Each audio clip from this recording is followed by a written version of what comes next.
Hello and welcome to the Sleepy Scholar. I'm so glad you're here. Maybe you're wrapped in blankets, resting on the couch, or just letting the day drift away.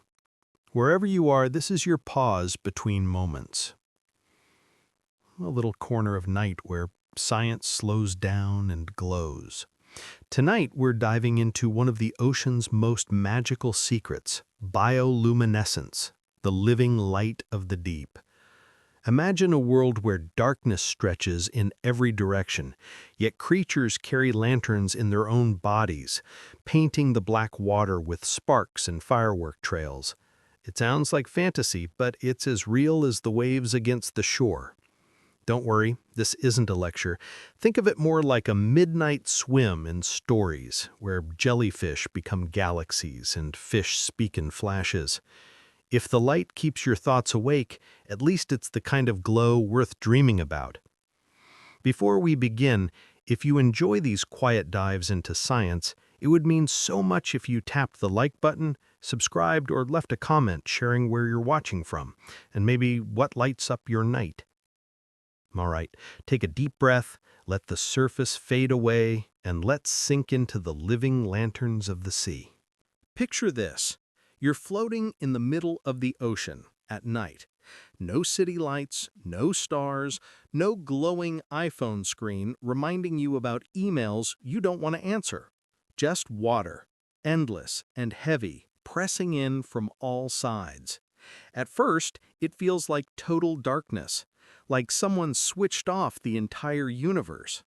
But then, just as your eyes start to adjust, something happens. A spark. A shimmer, a faint blue-green glimmer that doesn't come from above, but from below. The sea itself seems to exhale a small lantern, and suddenly you're not in a void anymore, you're in a galaxy. Only this galaxy doesn't hang in the sky, it swims, it squirms, it wriggles and blinks, and sometimes even burps light out of its body. Welcome, my friend, to the first spark beneath the waves. This shimmer has a name, bioluminescence, a fancy word that sounds like it belongs on a candle store label, but really, it's just nature's way of saying, why should fireflies have all the fun?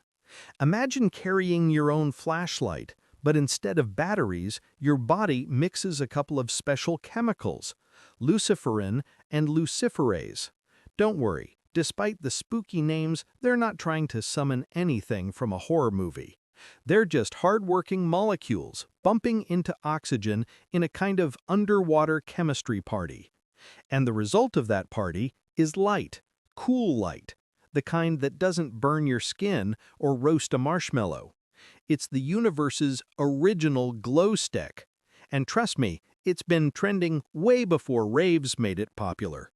Now, here's the wild part. In the deep sea, light is more precious than gold. Actually, scratch that, it's more useful than Wi-Fi. Because down here, in the so-called midnight zone, sunlight never arrives. Not even a sneaky photon slips through. So every living thing has to figure out, how do you survive in a place where it's always lights out? The answer? Make your own. Some creatures flash like paparazzi cameras to confuse predators. Some beam like neon signs to lure dinner closer. And some flicker softly, as if writing little love notes in Morse code. The ocean is basically an open mic night of light shows, each performer trying not to get eaten before finishing their act. Think about it. Humans freak out if the Wi-Fi router goes down for 5 minutes, but these creatures live in permanent blackout. So they invent their own electricity. Take the tiny dinoflagellates, for example. These are plankton that flash when disturbed, which sounds harmless until you swim through a bloom of them and suddenly look like Iron Man powering up. Imagine turning your arms through water and the whole sea sparks around you. It's like being a wizard at Hogwarts, only the spell is just move your elbow.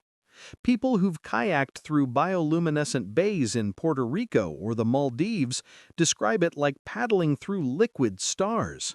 Every stroke of the oar sends galaxies swirling away. Suddenly, you realize the cosmos isn't just above your head, it's also beneath your feet. And this isn't some rare magic trick. Around 76% of deep-sea animals are bioluminescent. That means if you're out there in the abyss, the odds are you're surrounded by things that glow. Fish, squid, shrimp, jellies. Basically, the ocean is less Finding Nemo and more Finding Disco. Even sharks get in on it, with glowing bellies that help them hide from predators below. Yes, you heard that right.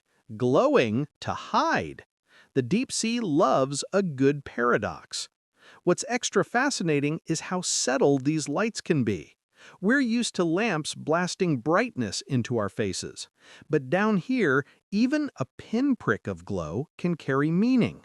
A tiny flicker could signal, "I'm available for dinner." Or it might mean, "I am dinner." Nature doesn't hand out instruction manuals, so a lot of survival is just trial and error. Flash too brightly? Congratulations! You've just announced to every predator within a mile that dinner is served. Your dinner, specifically. Keep it too dim? Nobody notices, and you end up lonely in the dark. It's a delicate balancing act. Light as flirtation, camouflage, and sometimes cruel trickery. And oh, the tricks! The anglerfish, for instance, might look like a monster from your worst nightmare, but really, it's just a clever marketer. It dangles a little bioluminescent lure in front of its mouth like a glowing fishing pole. Small fish swim up, mesmerized, thinking they found a snack. Then, snap, they're swallowed whole. It's the ocean's version of clickbait. This one weird trick will make your stomach full instantly. Spoiler, it works, but only for the anglerfish. Of course, not all glowing is about eating or not being eaten. Sometimes it's about showing off. Think of it like Tinder, but with sparkles. Certain squid and fish flash elaborate displays to attract mates. Imagine trying to flirt by blinking your belly in complicated patterns. It sounds exhausting, but apparently it works wonders. Love, it turns out, is universal, even in the pitch-black deep sea, where a spark of light can be the difference between loneliness and a first date. But before you start picturing the deep ocean as a non-stop rave, remember this. Most of the time, it's still quiet, still dark, still overwhelmingly vast. The sparks come in moments, sudden, breathtaking breaks in the black. That's what makes them powerful. It's like spotting fireflies in a summer field. The magic is in the contrast. One blink, then gone. One flicker, then swallowed back into endless night. Each glow is a reminder that life insists on being seen, even when hidden in the most impossible corners of Earth. And here's the kicker. Bioluminescence isn't just pretty, it's ancient. Some of these chemical systems have been around for hundreds of millions of years, long before humans figured out fire or TikTok dances. Evolution has kept these lights burning because they work. They help creatures find food, find love, avoid danger. Their survival carved into sparkle. Every glow you see in the deep is a story written by time, a reminder that adaptation isn't always claws or teeth. Sometimes it's a light in the dark. So as you float here in this imagined abyss, surrounded by living lanterns, you start to see the ocean differently. Not empty, not lifeless, but lit up with signals and secrets. Each spark is a heartbeat. Each shimmer is a choice. You realize you're not drifting through darkness, you're drifting through an underwater cosmos, where stars have fins and galaxies have tentacles. And just as you start to relax into this living constellation, you notice something strange. The lights aren't random. They seem to follow patterns, rhythms, almost like conversations. Could it be that these flickers aren't just survival tricks, but language? What if creatures of the deep are whispering to each other in blue fire, entire dialogues hidden in pulses of glow? Hold that thought. We're about to dive into the language of light. Close your eyes for a second and imagine you're sinking past the waves. At first, it's blue, the kind of blue you'd see on a travel brochure with palm trees photoshopped in. But the deeper you go, the more that blue turns into something else. Darker, thicker. It's like diving through layers of tinted glass until suddenly the light above disappears. No sun, no shimmer, just darkness so complete it feels like velvet wrapped around your body. You'd think this is where the ocean ends, but surprise, it's where the real party begins. This place has a name, the Midnight Zone.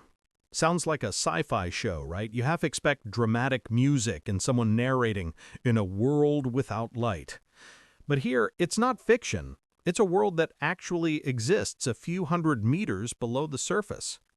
Sunlight, even the stubborn rays that can sneak through a lot of water, never makes it down here. And yet the Midnight Zone is far from empty. It's bursting with life, just not the kind you're used to seeing in a Disney ocean montage. Instead of coral reefs and colorful fish, you've got translucent predators, squid that look like spaceships, and fish with mouths so big they'd put a crocodile to shame. Now, here's where it gets even stranger. For us, darkness usually means bedtime. We turn off the lights, maybe scroll on our phones for 5 hours too long, then finally sleep. But down here, darkness is permanent. It isn't a phase of the day, it's the entire lifestyle. Creatures have evolved to make this blackness their home, and they're so adapted that light would probably feel blinding to them. Imagine living your whole life in a movie theater, then suddenly someone rips open the curtains. That's what sunlight would feel like to these residents of the abyss. Think of the deep sea like a cathedral built out of shadow. It's vast, it's silent, and it has this strange sense of stillness that almost feels holy. But the pews are filled with lanternfish instead of people, and the stained glass windows? Those are flashes of bioluminescent creatures flickering in and out of the black. In a way, darkness here isn't emptiness, it's the stage. And the stars of the show? They're alive. They glow, they pulse, they use light the way we use words. Every spark is a performance, every flicker a survival tactic. But what about the animals that don't glow? How do they survive? Some go full ninja and embrace invisibility. Many deep-sea creatures are transparent, like living glass sculptures, so that nothing notices them drifting by. Others go the opposite route, cloaking themselves in the deepest reds and blacks, colors that disappear completely in this lightless world. Red, for example, looks invisible here because the wavelengths just don't travel this far. So a bright red shrimp in your hand at the surface would look like a vanishing act in the Midnight Zone. It's camouflage by physics, not fashion. And then there's the food problem. If you can't photosynthesize because, well, no sun, what's on the menu? Down here, survival depends on patience and creativity. Some creatures wait for marine snow, a delicate drizzle of organic particles drifting down from the world above. It's basically the ocean's version of leftovers, tiny crumbs of dead plankton, fish scales, or other tasty bits falling slowly into the abyss. Not exactly fine dining, but if you're a shrimp that's been waiting a week, it's a feast. Others go hunting, using light as bait or jaws so massive they look like they belong in a monster movie. Hunger makes you inventive, and the deep ocean has had millions of years to get creative. Now, if you're wondering how animals handle the pressure, here's the scoop. It's crushing. Literally. The weight of the water above stacks up until the pressure is hundreds of times greater than what you feel at the surface. If you or I went down there without protection, we'd be squished faster than a soda can under a truck tire. But deep-sea creatures? They've built their bodies to handle it. Their flesh is soft, flexible, sometimes almost gelatinous, so they can bend instead of break. It's like comparing a rubber ball to a glass ornament. One shatters, the other just bounces along happily. What's incredible is how these animals treat darkness not as an obstacle, but as opportunity. Where we might panic at the thought of endless black, they thrive.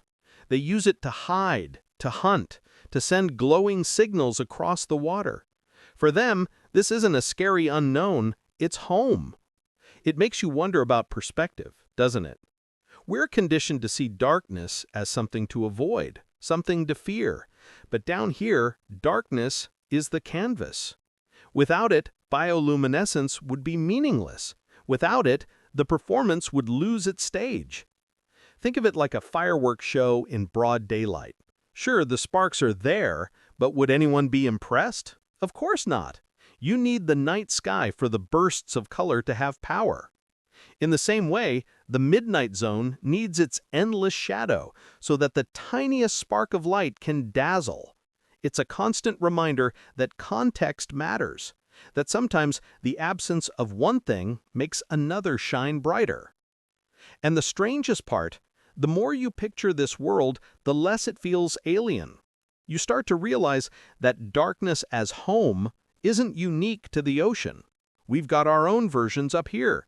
Think about caves, forests at night, or even your own bedroom when you flip the lights off. Darkness has always been part of our story too. It protects sleep, sparks imagination, and sometimes even brings comfort. The creatures of the deep aren't so different from us.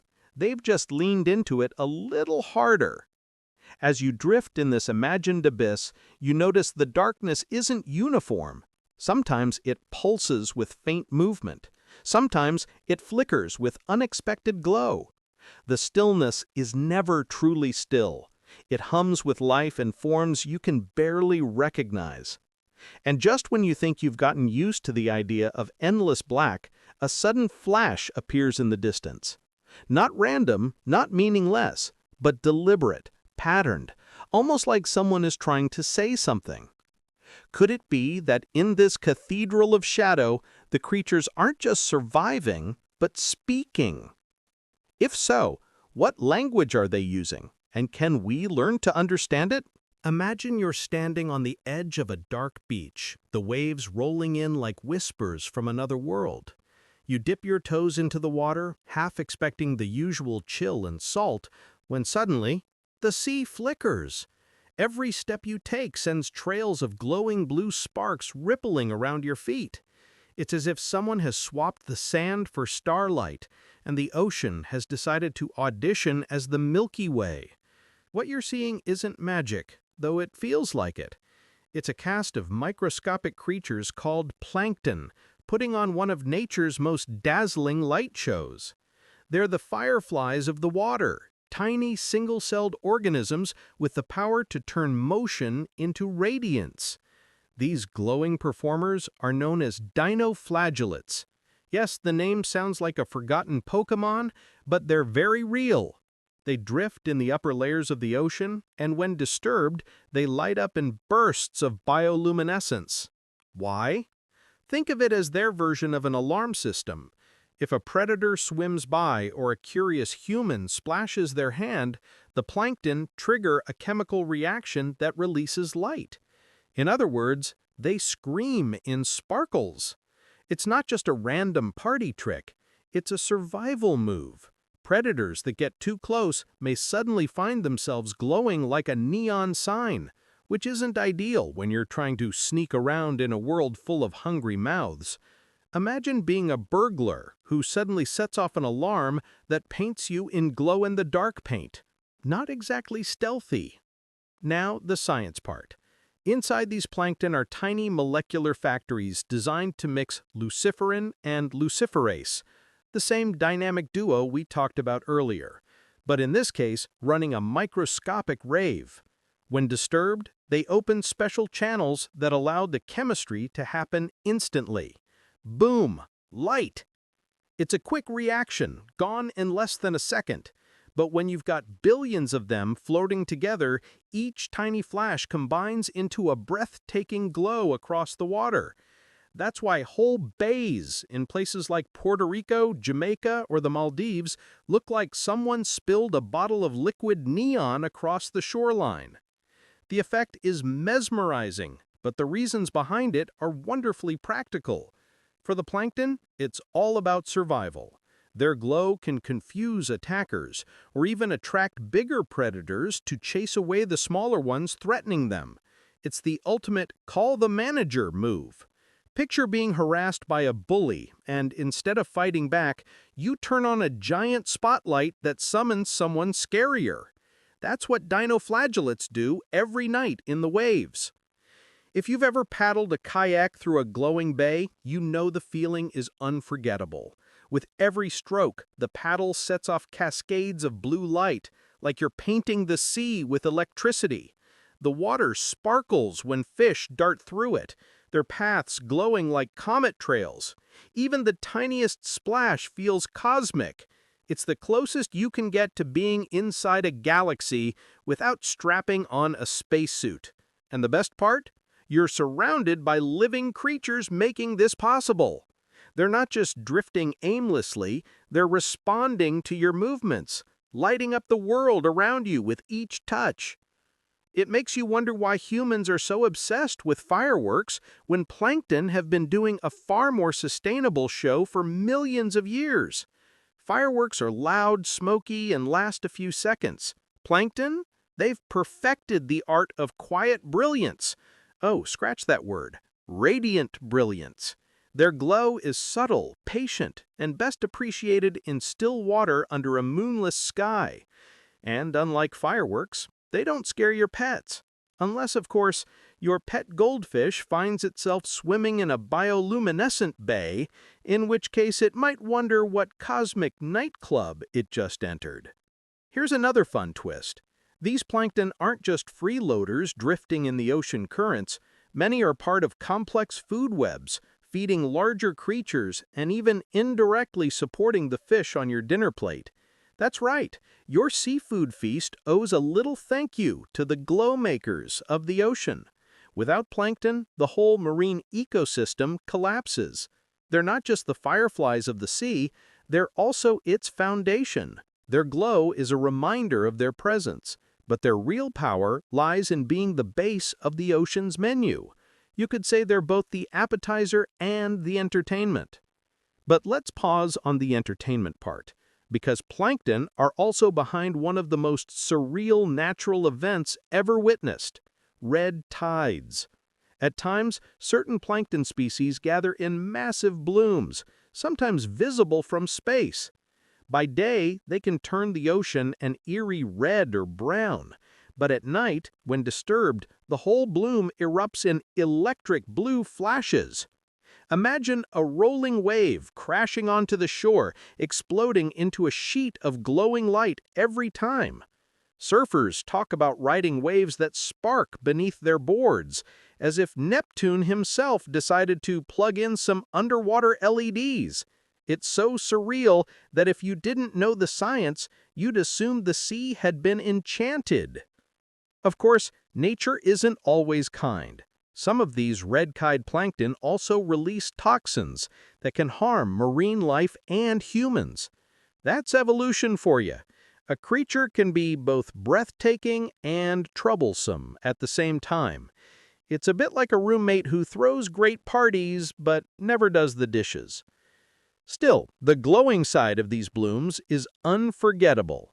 They remind us that the sea isn't just alive, it's alive with performance, responding in real time to the movements around it. You might be wondering, what's it like for the fish who live in these glowing neighborhoods? Well, for some, it's camouflage gone wrong. A small fish swimming through glowing plankton might light up its own escape path, basically handing predators a map to dinner. But for others, it's an advantage. They can use the spark trails to confuse predators or slip away in the chaos. The plankton don't intend to help or hurt anyone else. They're just doing their own thing, lighting up when touched, and the rest of the ocean figures out how to deal with it. And it's not just tropical paradises that get these shows. Bioluminescent plankton are found all over the world, even in colder waters. Sailors have written for centuries about seeing glowing wakes stretching behind their ships, sometimes so bright it looked as though the ship was cutting through molten stars. Imagine being on a wooden vessel centuries ago. No GPS, no Spotify, just endless ocean, and then your wake turns into a glowing trail. No wonder so many myths of sea spirits and ghostly waters sprang from these sightings. Plankton remind us that sometimes the smallest beings make the biggest impressions. They don't roar, they don't leap, they don't even move much on their own. They drift. And in drifting, they transform the sea into a living night sky. Each one is a microscopic lantern, insignificant alone, but magnificent together. They are proof that scale doesn't define wonder, that a single cell can spark awe across an entire horizon. As you imagine yourself gliding through a glowing bay, you start to notice something else. The light isn't random. It responds.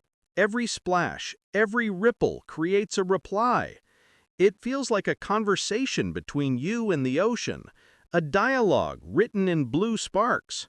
And if tiny plankton can paint galaxies with their reactions, what about the creatures deeper down? Those with larger bodies, faster reflexes, and more complex signals? What if beneath this glittering surface, the lights are more than survival tricks? What if some creatures are speaking in full sentences of glow, conversations hidden in the dark water? Have you ever wished your body came with a party trick? Something cooler than rolling your tongue or touching your nose with it? Imagine if you could just decide, you know what, tonight I'm glowing neon blue, and boom, instant human glow stick. Sounds like something ripped straight from a Marvel origin story, but in the ocean, that's daily business. Creatures down there don't buy glow-in-the-dark stickers or install LEDs. They literally make their own light, brewing it inside their bodies like little mad scientists armed with test tubes, but way cuter. And the recipe? A mix of molecules with names that sound like they belong to rival wizard houses, luciferin and luciferase. Don't let the slightly spooky names fool you. There's nothing devilish here. It's just chemistry flexing in style. Now here's the wild part. This glow isn't hot. Unlike the bulb in your lamp that could fry your fingertip if you're careless, the light of the deep sea show is cold light. It doesn't come with wasted heat. Imagine a campfire where marshmallows never burn, or a spotlight that keeps the singer illuminated without giving them heat stroke. That's how bioluminescence works. It's like nature hacked physics and whispered, let's keep it chill. Literally.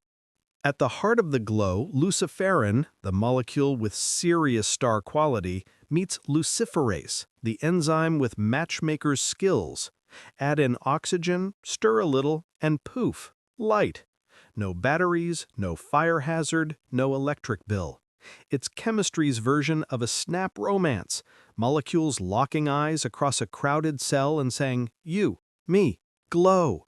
And just like that, the darkness turns into theater.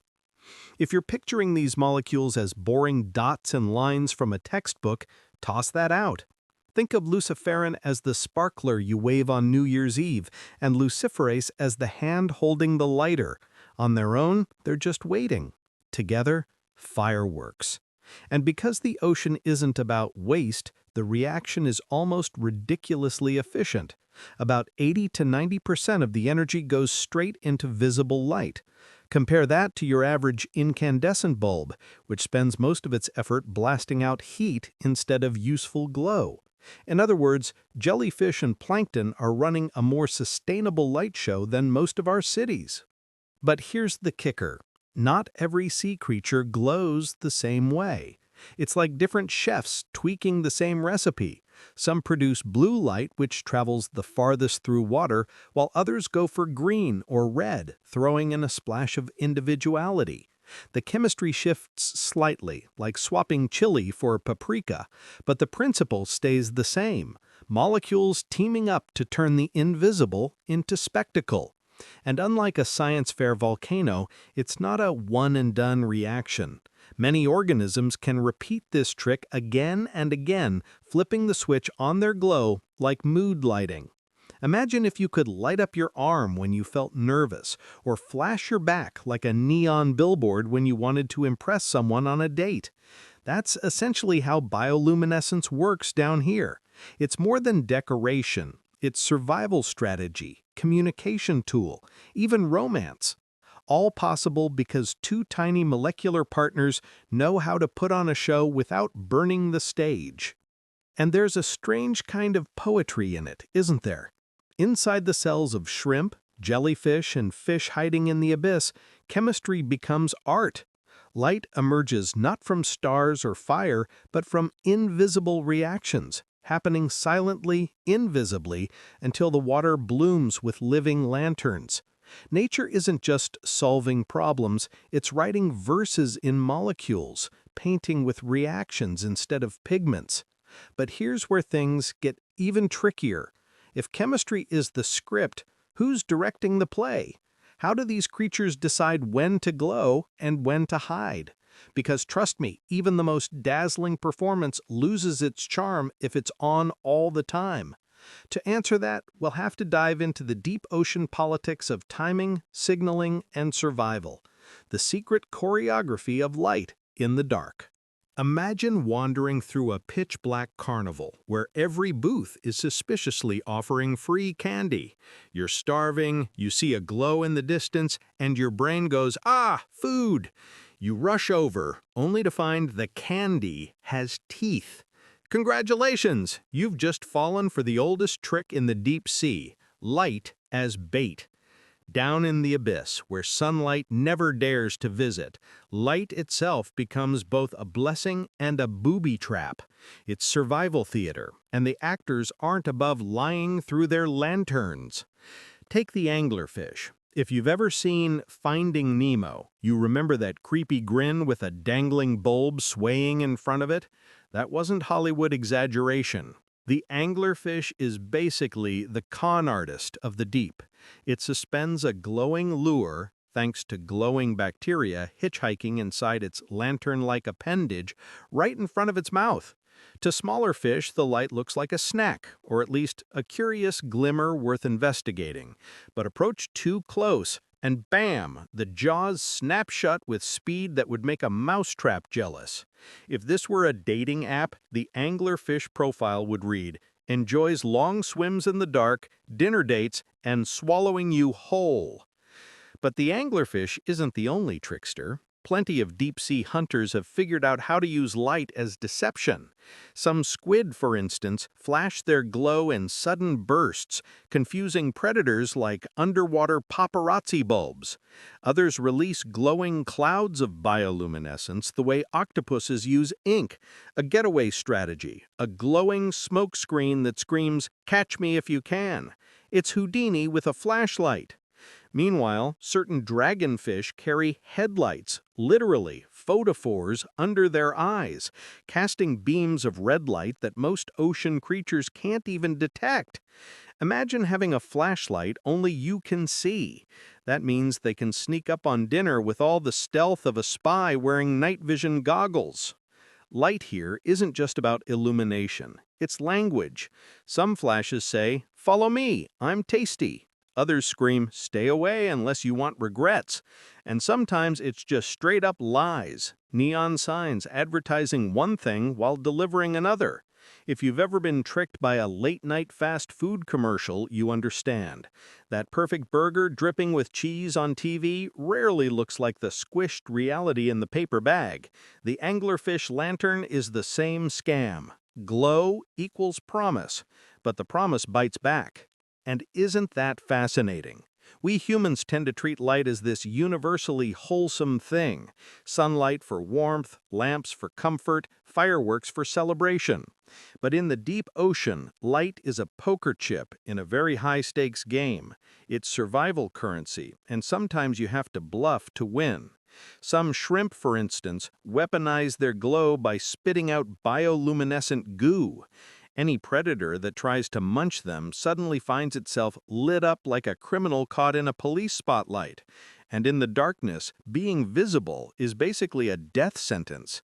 You don't want to be the only blinking object in miles of black water. It's like trying to hide from a hide-and-seek champion wearing a glowing neon sign that says, "I'm right here." Of course, deception doesn't stop with predators. Prey can play the game too. Some fish have mastered counter-illumination, a trick where they match the faint traces of light filtering from above with their own glow, effectively erasing their shadow. It's the ocean's version of stealth camouflage. Imagine painting your entire body the exact color of the ceiling just so people can't see you. It's absurdly clever. Predators looking up see nothing but ocean, while the fish slides by like an invisible submarine. Talk about reverse spotlighting, using light not to be noticed, but to vanish. And if you think this is just random chaos, it isn't. There's a method to the madness. Light in the deep sea works like words in a conversation. A long pulse, a staccato flash, a steady glow, they all mean different things. To us, it's a rave in slow motion. To them, it's survival grammar. The problem is, we barely understand the dictionary. Scientists with submersibles and cameras can catch the glows, but decoding what those pulses mean is like overhearing alien radio chatter. Are they flirting, warning, pretending to be snacks? Half the time we just don't know, and the fish aren't telling. Now, here's where it gets a bit darker, pun intended. Beauty, as dazzling as it is down there, often comes with sharp edges. We humans can be mesmerized by the sight of a jellyfish or a flickering shoal of plankton, but to another creature, that light could be a trick, a trap, or a last-ditch cry before being swallowed. In the deep sea, there is no such thing as just pretty. Every glow has a purpose, and often that purpose has teeth behind it. It's survival by illusion, where the prettiest things are sometimes the deadliest. And yet, isn't that exactly what makes this alien world so irresistible? The way deception, artistry, and science swirl together in a performance that's equal parts horror and wonder. You begin to realize that the glow itself is only half the story. The real magic lies in how creatures use it to seduce, to hide, to lie, to kill. Down here, light doesn't tell the truth. It tells the story that keeps you alive. But if hunters can fake a glow to lure the unlucky, and prey can fake the absence of a glow to vanish from danger, what happens when light is used not as trickery, but as a love letter? When a flash in the dark isn't a trap, but an invitation. That is where the story drifts next, into the romance of the abyss, where even in the blackest depths, still sparks fly. Imagine if every text message you sent came with fireworks. Not emojis, not GIFs, but actual bursts of light glowing right off your body. You'd never misplace your phone again, you'd just flash like a disco ball when you wanted to say hi. Down in the ocean's midnight zones, some creatures do exactly that. They don't bother with Wi-Fi, Bluetooth, or awkward small talk. Instead, they speak with light, weaving entire conversations out of sparks, pauses, and pulses. It's communication as performance art, with the stage set in black water and the actors draped in shimmering neon. Now, before you imagine this as some sort of watery rave, let's break it down. Many deep-sea organisms use bioluminescence not just as decoration or trickery, but as actual language. Think of a flashlight Morse code system, but with bodies as the bulbs. One creature might emit a quick triple flash, another responds with a slow rhythm, and suddenly you've got dialogue, messages bouncing back and forth without a single sound. For us, a pause in a sentence might mean hesitation. For them, a pause between flashes can signal yes, no, or I see you. Light becomes the vocabulary, timing the grammar. The classic poster child of this communication is the flashlight fish. These guys have built-in under-eye glow sticks. Seriously, their cheeks flicker like living lanterns. They can blink those lights on and off by covering them with a little flap of skin, kind of like winking with glow-in-the-dark eyeliner. Imagine running into a whole school of them, blinking in synchronized patterns. It looks random at first, like a bunch of malfunctioning Christmas lights. But it's not. It's a conversation, a stream of messages darting across the water. Some blinks say, "Stick close." Others mean, "Dinner's over here." It's not far off from how we text in group chats. Chaotic at a glance, but surprisingly organized when you know the code. And here's the kicker. Each species tends to have its own accent. The pattern of flashes differs from one type of fish to another. It's like light dialects. If you could magically translate it, one sequence might read, "I'm safe," while another screams, "Predator incoming." The really romantic ones? They turn flashing into flirting. Males and females sync up in specific rhythms, essentially using their bodies as glowing love notes. It's Tinder, but instead of swiping right, you strobe at the right tempo. But this isn't limited to fish. Some squid put on full light shows, rearranging glowing patches along their bodies like pixels on a screen. One moment, they're twinkling with a steady glow. The next, the lights ripple like running text on a marquee. These light waves may coordinate hunting, confuse predators, or just keep the squad together. Imagine a soccer team communicating entirely with glowing armbands instead of yelling across the field. Effective, stylish, and impossible to mishear. Now, you might wonder, why go through all this trouble? Why not just make a sound? After all, dolphins and whales chat constantly. But in the crushing stillness of the deep sea, sound doesn't travel well for tiny creatures. And silence is safety. A loud call could bring the wrong kind of attention. But light, on the other hand, is focused.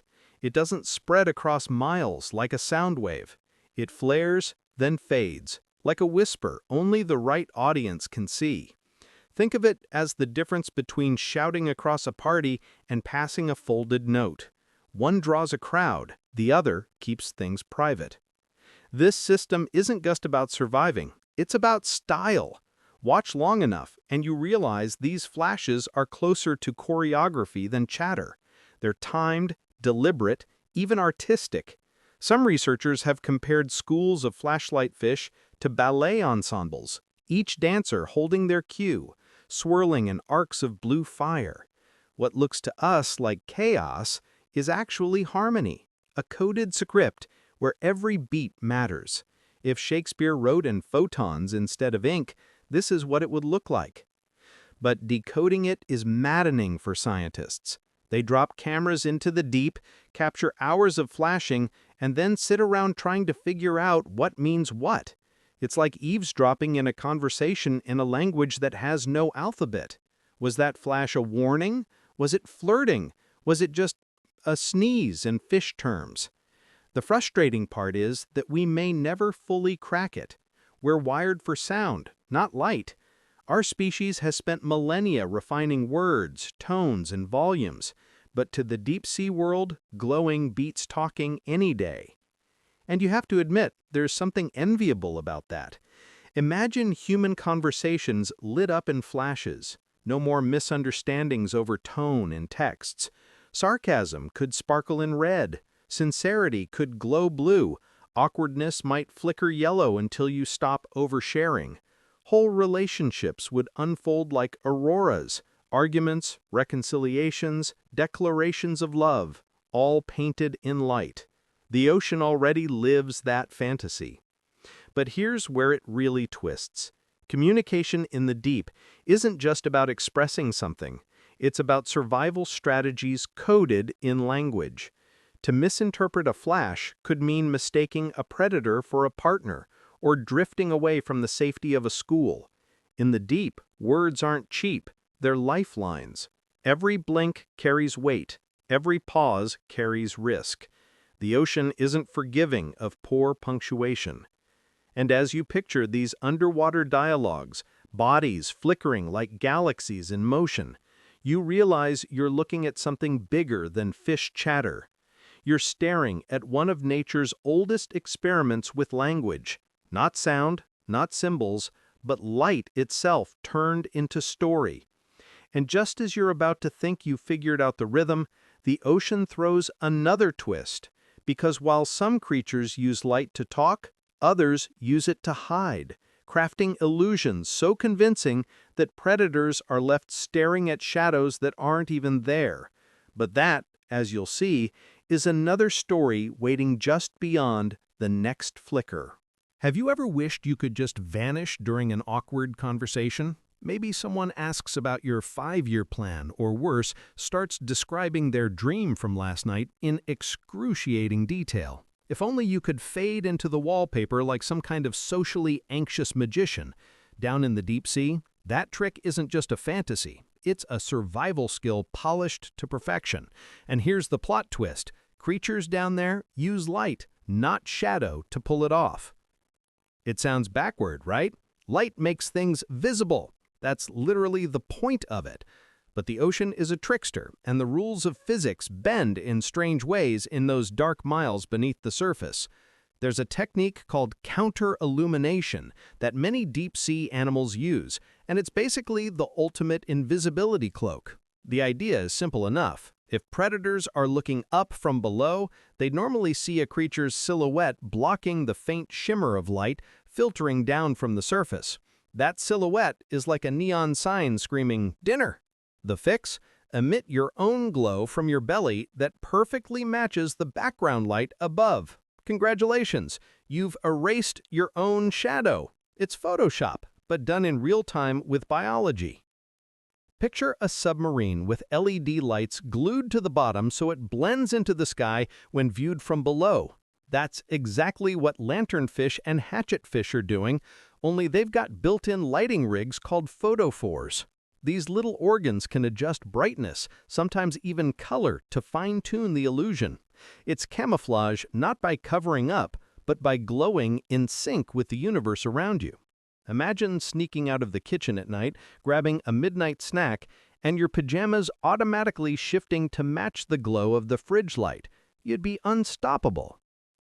And let's talk about the hatchetfish for a moment. These creatures have bodies so thin and reflective, they already look like someone sliced them out of aluminum foil. Add in their counter-illumination, and they practically vanish. If invisibility cloaks were sold in a fantasy bazaar, the hatchetfish model would sell out instantly. And the funny thing is, it's not just invisibility, it's flexibility, because the ocean isn't static. Waves ripple, clouds pass overhead, moonlight shifts. These fish are constantly recalibrating, adjusting their internal dimmer switch so they always match the stage lighting. They are, in essence, walking mood lamps. But as with any magic trick, the real drama comes in the details. Scientists have discovered that some squid go even further, adjusting the angle and spread of their light. It's not enough just to glow. The glow has to be sculpted, like shining a flashlight through frosted glass instead of a spotlight. That way, the light isn't harsh or obvious. It's diffused, blending smoothly with the background. The squid becomes less like a glowing object and more like nothing at all. Now, think about that next time you're fumbling with your phone's flashlight and blinding yourself. These animals have figured out how to finesse illumination in a way that would make any interior designer jealous. And now here's where it gets both fascinating and a little terrifying. Counter-illumination means that in the deep, you can't always trust your eyes. Predators scanning upward might be looking right at a fish and never know it's there. It's like the ocean's version of those hidden picture puzzles where you don't see the object until someone points it out. Only down there, failing to spot the hidden object doesn't just bruise your pride, it leaves you hungry.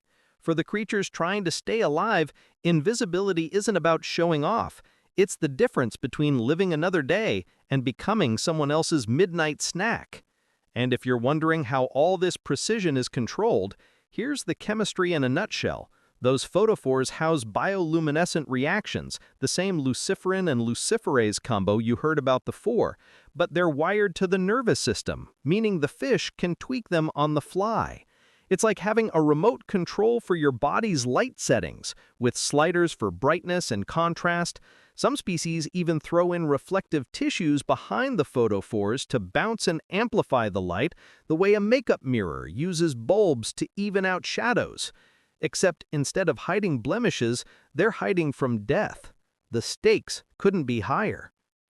But when it works, it's astonishing. It means light doesn't always reveal, it can conceal. It flips our everyday logic upside down. On land, invisibility cloaks in science fiction usually work by bending light around an object. In the ocean, creatures achieve the same thing by shining just enough to cancel themselves out. It's like writing your name on paper, then erasing it not with an eraser, but by drawing so precisely in the same color as the background that the letters vanish. It's both bizarre and brilliant. And maybe the strangest part? This vanishing act creates a paradox. Light, something we usually associate with exposure and clarity, becomes the very tool of disappearance. The brighter the abyss becomes with these tiny calculated sparks, the less there actually is to see. The ocean isn't empty, but it can certainly pretend to be. Now, as you let your imagination linger on these fish, glowing not to be seen but to vanish, you can almost feel the odd serenity of it. Disappearing here doesn't mean absence, it means survival by blending into infinity. It's a quiet magic act happening in endless night, a reminder that sometimes the most powerful presence is the one you can't detect. And just as you start to admire this disappearing act, the deep throws in another twist, because light isn't always about hiding or tricking. Sometimes it's about gathering. Entire crowds of creatures can glow together, creating dazzling spectacles in the dark, turning survival into a shared performance. But that's a story for the next drift. Imagine if your roommate did your laundry, paid half the rent, and also gave you free Wi-Fi. Sounds like a dream, right? In the deep ocean, that kind of arrangement actually exists, though instead of Wi-Fi, the perk is light. Many sea creatures don't produce their glow all by themselves. Instead, they outsource the job to microscopic roommates, glowing bacteria. It's symbiosis at its shiniest. Now, symbiosis is one of those science words that sounds like it belongs in a philosophy lecture, but really, it's just the arrangement where two species decide, hey, you've got what I need, and I've got what you need, so let's make this work. In the case of bioluminescence, certain fish and squids and other ocean wanderers invite bacteria to set up camp in special organs designed just for them. The bacteria get a safe place to live, endless nutrients delivered like room service, and in exchange, they flip on their tiny biochemical light bulbs. The host creature then struts around the abyss with a borrowed glow, like someone rocking a flashlight app at a concert. Take the flashlight fish, for example. These little guys carry pouches under their eyes filled with luminous bacteria. It's basically nature's version of night vision goggles. When they want to dim the lights, they don't turn a switch, they literally roll the pouches inward to hide the glow. Imagine having eyelids, not for your eyes, but for your headlights. That's efficiency with a touch of showmanship. Or consider the Hawaiian bobtail squid, which is basically the poster child for glowing partnerships. This palm-sized squid hosts Vibrio fischeri, a bacterium that provides just the right kind of glow for counter-illumination. Remember how predators from below can see silhouettes against faint moonlight?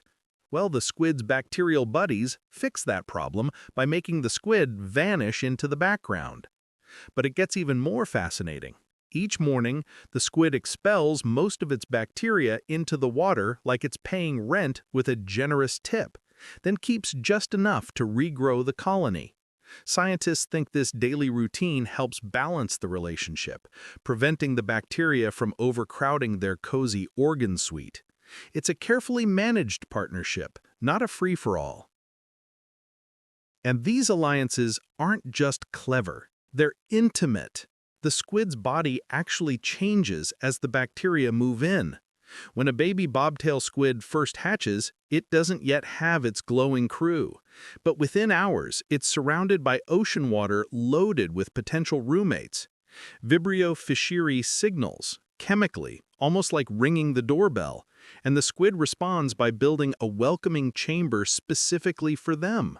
It's like inviting strangers over for dinner and then constructing them a guest house in the backyard overnight.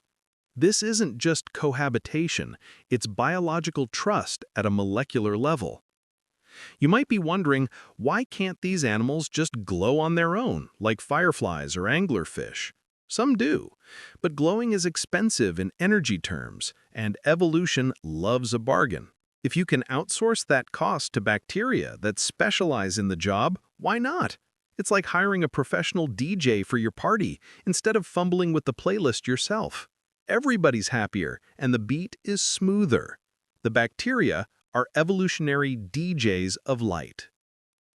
Symbiosis also shows us that individuality in nature is kind of an illusion. These glowing creatures are more like collectives, mashups of multiple species working together. In a way, they're living proof that no one glows alone. Even our own bodies are similar. We're not just us. We're entire ecosystems, carrying trillions of bacteria in our guts that help digest food and keep us alive. We're walking, talking symbioses. The ocean just adds a little neon flare to the arrangement. And the tricks don't stop at invisibility. Some animals use bacterial lanterns as lures, drawing in prey like moths to a porch light. Others use them to signal to mates, creating secret patterns of blinks and flashes that only members of their species recognize. Think of it as biological Morse code in the darkness, powered not by the animal itself, but by its glowing tenants. In the abyss, style points count for survival. Here's a fun twist. The bacteria themselves can't live long without a host. Out in the open ocean, they're weak little sparks, barely surviving. But tucked inside a squid or fish, they flourish.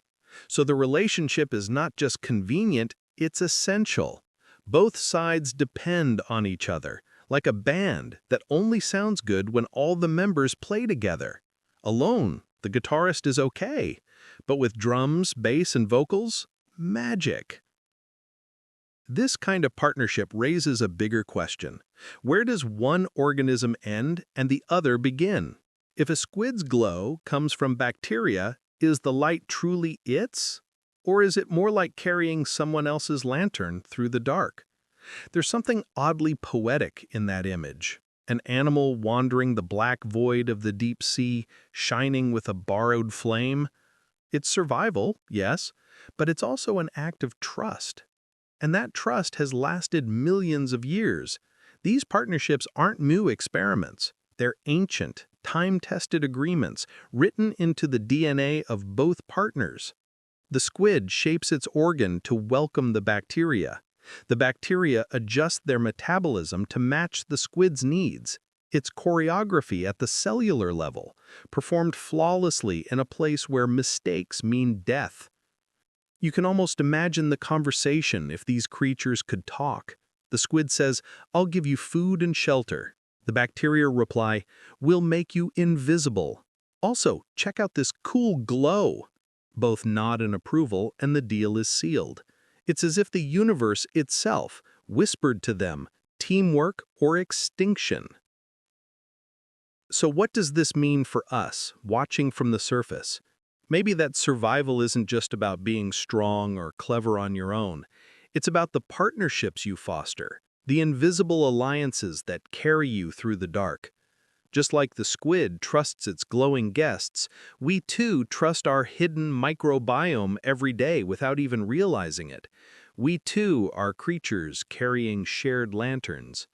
And in the deep, that lesson is written in light. Every flicker, every pulse, every shimmer is a signature of connection. Alone, a bacterium is nothing. Alone, a squid is vulnerable. Together, they become something extraordinary, a tiny constellation drifting in the ocean, a reminder that even in the darkest waters, illumination is rarely a solo act. But before we start feeling too cozy about these glowing friendships, remember, the ocean always has another twist waiting. If some creatures carry their own lanterns through partnership, others use stolen sparks in more cunning ways. Some and what looks like teamwork might actually be trickery. And that's where our journey drifts next. Imagine standing in the middle of a desert at night. No towns nearby, no headlights on the horizon, just endless dark, stretching in every direction. Then, far off, you spot a single campfire. Suddenly, the desert feels a little less empty. The ocean's deep works the same way.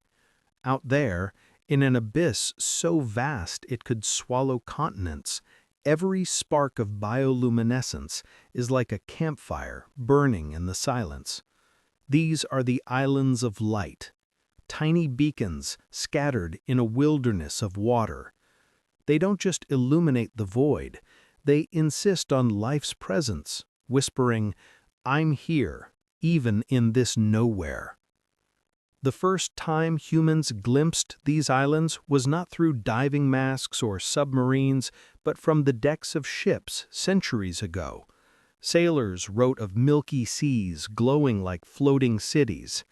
Imagine being a sailor, already worried about sea monsters and scurvy, then looking overboard and finding the ocean shining back at you like a haunted lantern. To them, it felt supernatural, some omen swirling beneath the hull.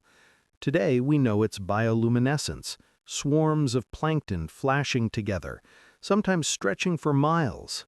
But even with science, the sight remains otherworldly. Each flicker in the abyss is both fragile and defiant. Think of lanternfish, darting through the dark with pinpricks of light on their sides. Each one is no larger than your hand, yet together they make up the most abundant group of vertebrates on Earth. It's funny, on land we celebrate lions and eagles as symbols of dominance, yet the true kings of abundance are little glowing fish living in the midnight zone.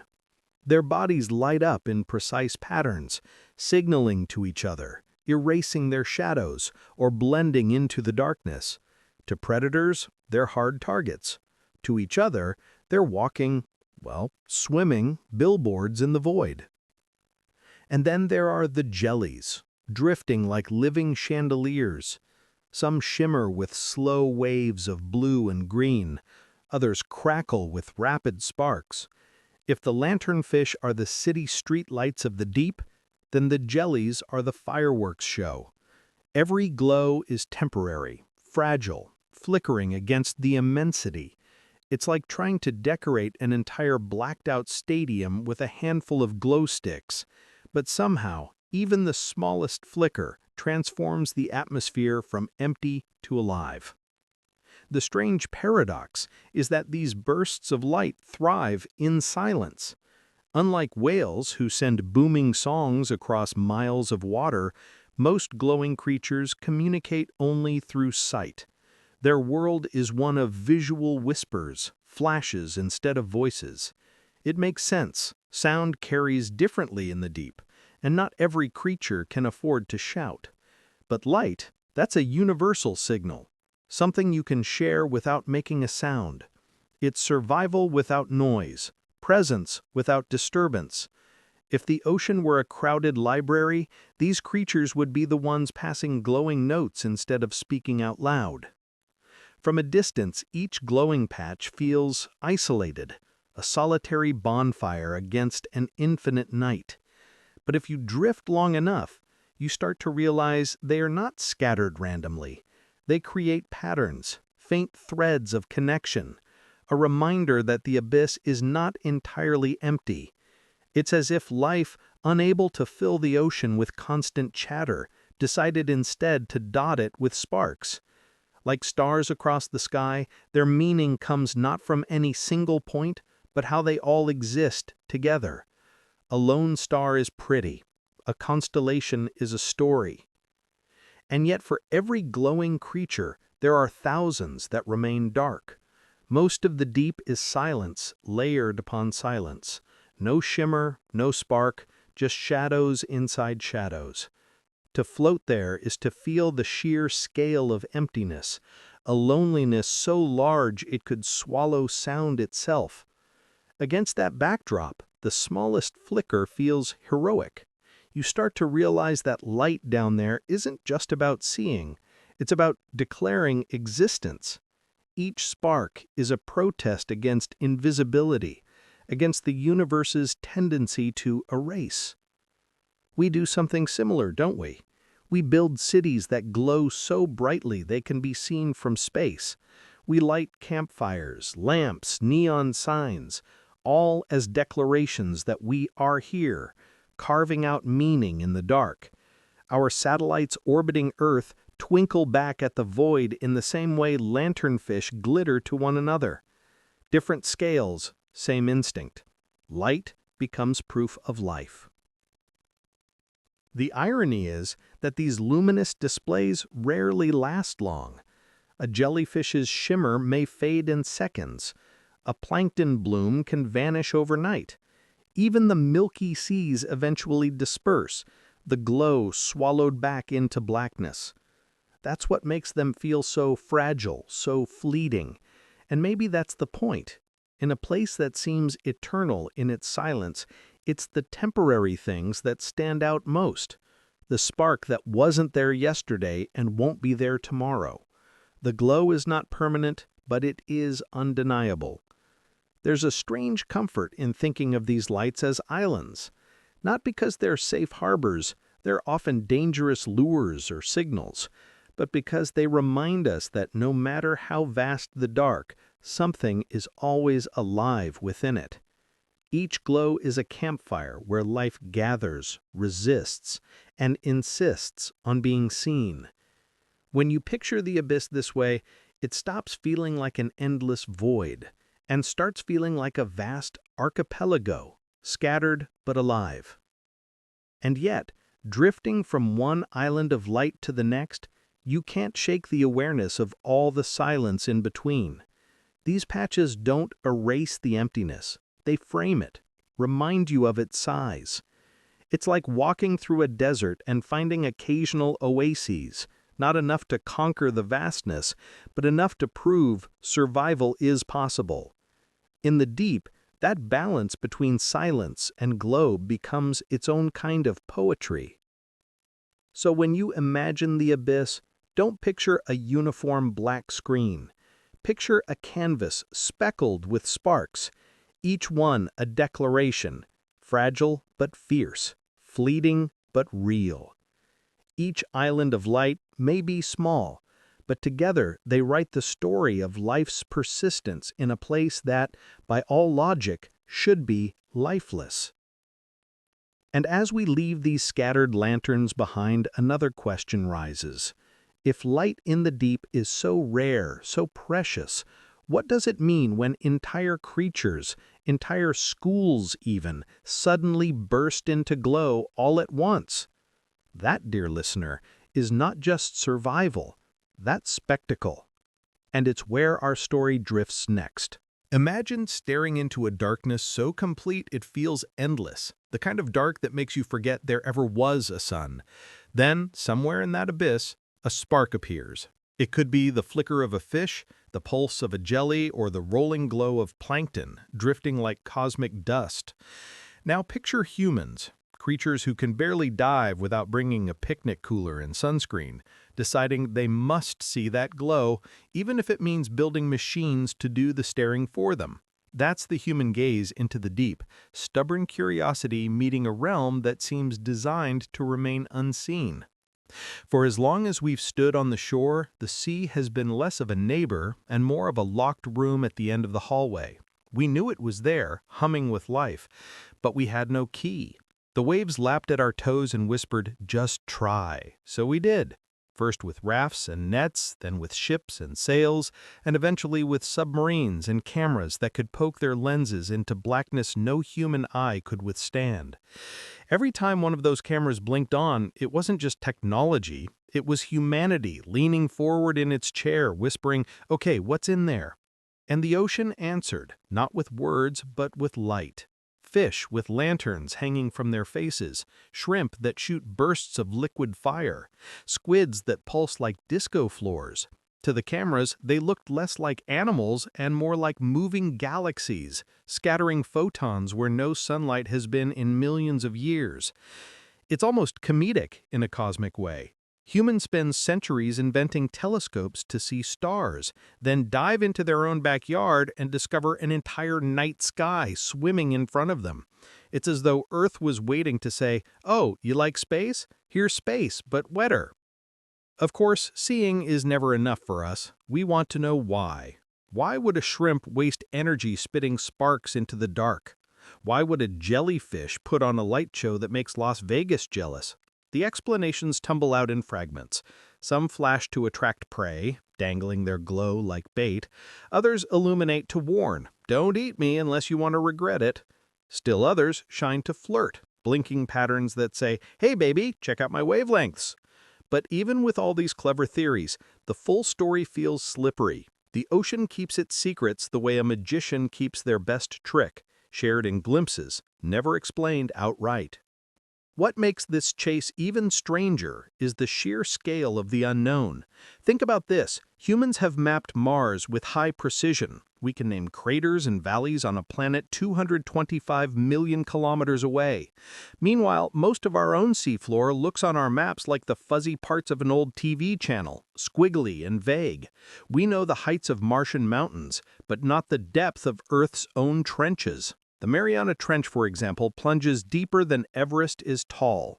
You could stack the world's tallest mountain inside and still have room left over for a skyscraper or two. And down there, in the crushing pressure and freezing cold, light blooms anyway. It's life insisting it belongs, and humans, being humans, have to go look. So we build machines with names that sound like adventurers from myths. Alvin, Nautile, Deep Sea Challenger. Each one is a tiny bubble of air wrapped in metal, dropped into a kingdom that doesn't want us. Inside, cameras blink, wires hum, and human eyes stare at screens in awe. They capture a flash, a pulse, a streak of brightness sliding across the dark.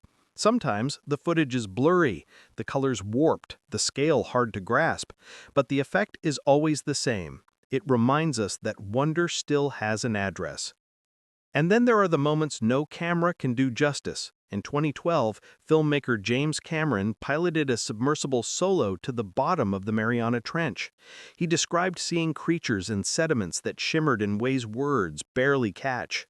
His voice cracked in interviews because how do you explain staring into a place where light is invented, not borrowed? The footage came back grainy, but the emotion was crisp.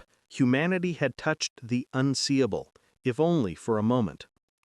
We've done the same with robotic explorers, the Japanese Shinkai 6500, the American Alvin, remotely operated vehicles like ROV Sebastian. All of them have sent back proof that Earth is still writing chapters in a book we thought was finished. Each image is a love letter from the abyss, glowing worms riddling like neon scribbles, transparent fish blinking with organs that look like light bulbs, squids that pulse like disco floors. To the cameras, they looked less like animals and more like moving galaxies, scattering photons where no sunlight has been in millions of years. It's almost comedic in a cosmic way.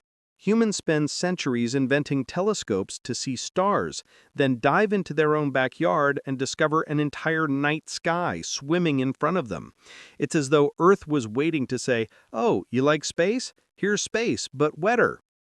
The irony is delicious. Humans spend billions making blockbuster movies, crafting CGI galaxies, only to realize nature has been running a show for free, hidden under a few kilometers of salt water. The special effects department of the ocean has no budget cuts, no lazy interns, no faulty green screens. It just creates, endlessly, extravagantly, sometimes bizarrely. And the best part? No spoilers. Every dive is a premiere. Bioluminescence is more than a survival trick. It's a reminder that mystery is alive and well, thriving in a world where we sometimes pretend everything has been cataloged, explained, and pinned to the board like a butterfly. In the age of search engines, it's easy to believe wonder is obsolete. You type a question, and in less than a second, an answer pops up. But then you see a deep-sea squid shimmering like a galaxy, and you realize the world is still hoarding secrets. And thank goodness for that.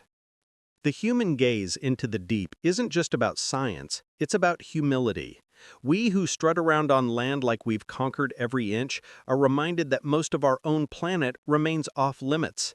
The ocean is a mirror, showing us not just fish with headlights, but our own restless nature. We can't resist peeking even when the act feels absurd. We build fragile bubbles of steel to dip into a world designed to crush us. We send down cameras that last hours in conditions that would flatten us in seconds. Why? Because wonder is addictive, because to look away would feel like cheating ourselves out of the story. And so, footage after footage streams back. Scientists huddle over screens, jaws slack, documentaries narrate with reverence, kids press their faces to glass aquariums, watching a jellyfish pulse like a heartbeat of the cosmos. The glow from the deep doesn't just belong to the ocean anymore. It belongs to our imaginations. It burns in our myths, our art, our dreams. We've turned those sparks into metaphors for resilience, romance, even rebellion. The ocean whispers, "See me," and we do, not just with cameras, but with longing. But here's the kicker. Even with all the technology, even with the hours of footage and the millions of pixels, we will never fully see it all. And maybe that's the point. Maybe the deep is supposed to remain partly hidden, a reminder that mystery isn't a problem to solve, but a companion to keep. Think about it. If we cataloged every glow, every shimmer, would we still feel the same awe? Probably not. Mystery is the electricity that keeps curiosity alive. Without it, knowledge feels flat. That's why the final thought of this chapter doesn't belong to the machines or the explorers or even the scientists scribbling in their notebooks. It belongs to you, the dreamer, because bioluminescence isn't only about creatures glowing in black water, it's about the spark it lights in our minds. It's about the way you pause, even now, picturing lanterns drifting in eternal night and feel your chest tighten with wonder. That's the glow we carry back to the surface, the one that never fades.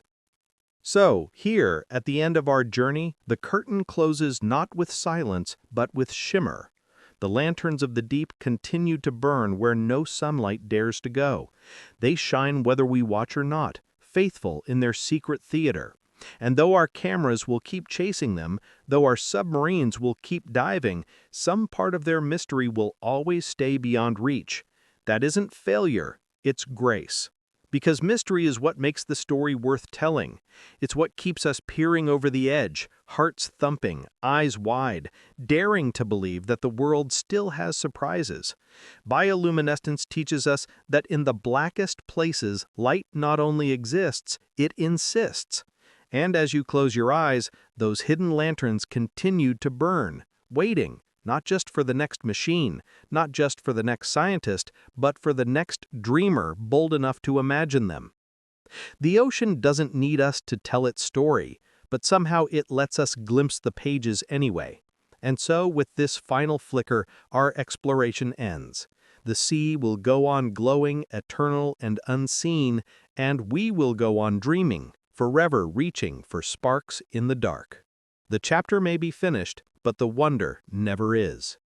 And so, the ocean's lanterns dim behind us, but they're still burning in the dark, waiting for the next wave, the next curious gaze, the next dreamer drifting off to sleep. Bioluminescence reminds us that even in the deepest night, life finds a way to shine, to speak, to survive. Maybe that's a lesson worth carrying back to the surface, that light doesn't always come from the sun or the stars. Sometimes it comes from within.